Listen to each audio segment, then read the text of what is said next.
Hey everybody, welcome back. Have Wood Will Turn. Today we're going to finish up the curved leg series. For the most part, I'm going to be talking through some of the actions that we're doing because that's just the way we did the filming on this one. So bear with me. I have to be talking over a lot of this, but I think it's good. It'll be nice to get this one finished up and get this one posted to YouTube. So enjoy and see you then.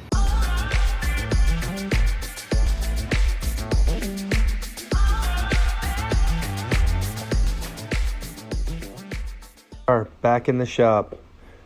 Here are the pieces that we've cut out, we've flattened, and now we're about ready to, we just have to finish up a couple other pieces.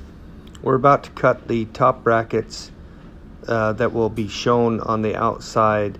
So these will actually cover up the joint between the two legs as they meet in the middle.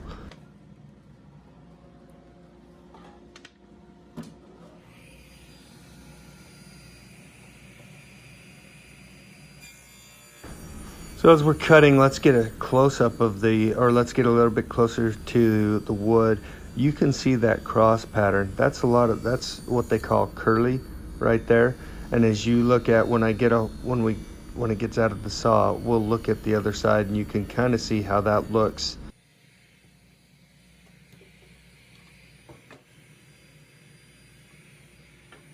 So see right there, you catch that sheen in the sun, in the light. It is just it's remarkable. It looks curls there, and then it almost looks blistering on the other side.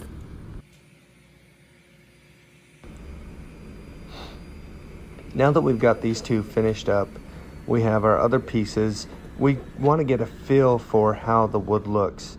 So we're going to go ahead and grab the top that we've already finished, and we're going to place it on the legs to get a good feel for where the legs will be in proportion to the end of the table. So we're going to go ahead and put both sides on right here to get a good feel, and you can see that's where that piece that we just cut is going to cover.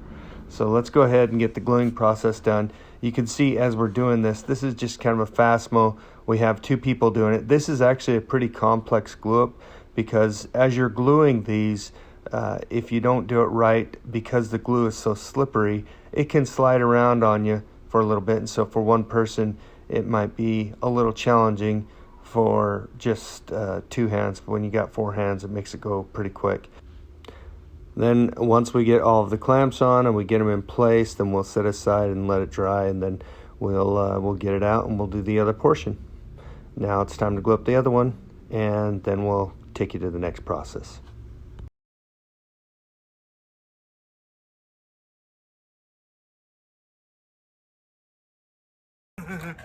It's going to be a new fad. Now that our resident trendsetter is done checking the strength of these boards, we're going to go ahead and get some grinding done. If you look at the boards, they are varying in widths and lengths, and that just happened from we used a template as much as possible, but still through the glue up and through all of these different processes, they're plus or minus an eighth of an inch front and back. And so we've got a lot of grinding to do to line these up and make sure that they all match. So this is how we chose to do it. There are probably a couple different ways to do it, but we found this to be the easiest.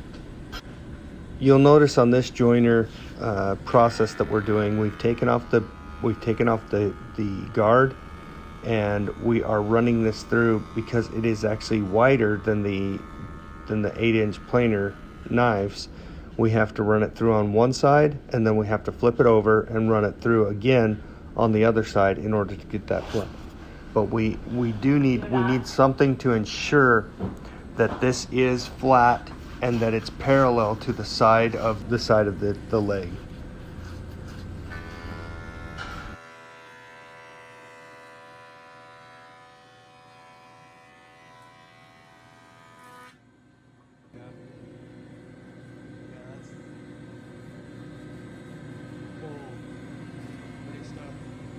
I guess we just haven't gotten to that yet.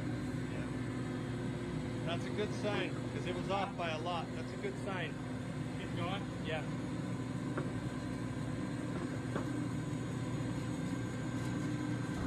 Now the tops of the legs are flat.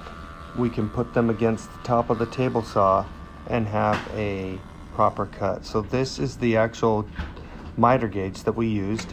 Or like, And what we've done is we've actually attached them to the miter gauge with clamps so that we don't have any movement at all. And then we do get a nice clean cut, and we do that on all four sides. if you're ever wondering, glue is stronger than the wood. Hey-oh!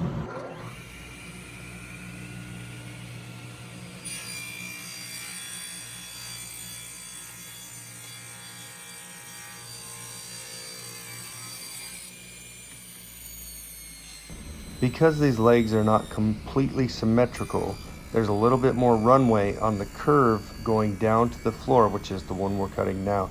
So that run right there is a little more trickier of a cut because you don't have that much surface area that touches the table saw. So we just took great pains to make sure that it is secured to that miter gauge before we actually made that cut. Burning the midnight oil. We got to get these things sanded, and we got to get this thing out the door.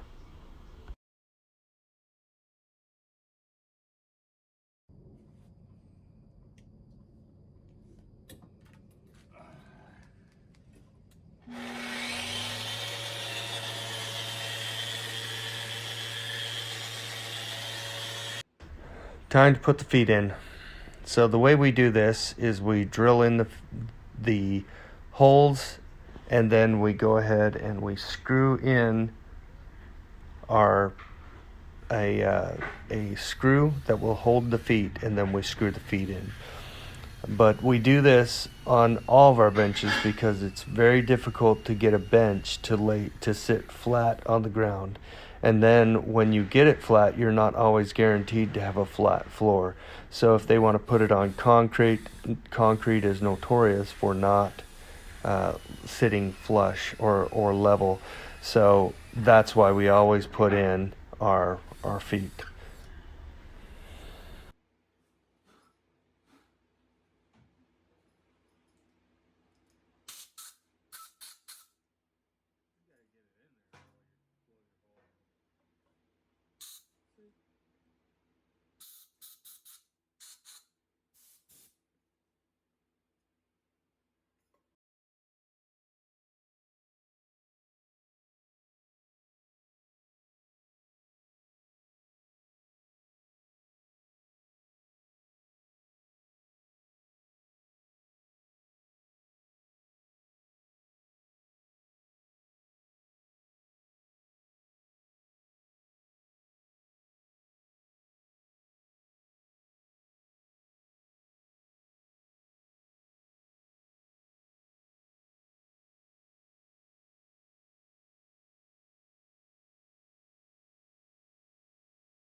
Now that we have the holes drilled and the hardware screwed in, it's time to just check the feet, make sure that everything goes in properly before we glue this up or do the final gluing and finish it. Looks good to me.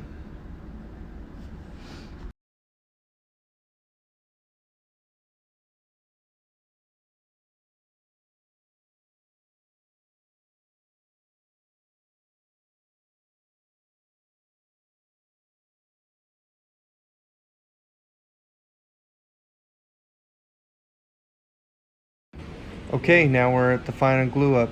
So what we're going to do is we're going to glue the legs to the top, and then we're going to glue the partition that we cut at first to the side, and then we are going to cover up the middle section with a little nice partition.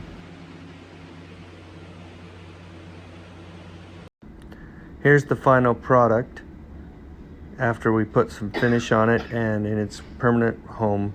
Hope you liked it. Like, subscribe if you like more. Have a great day.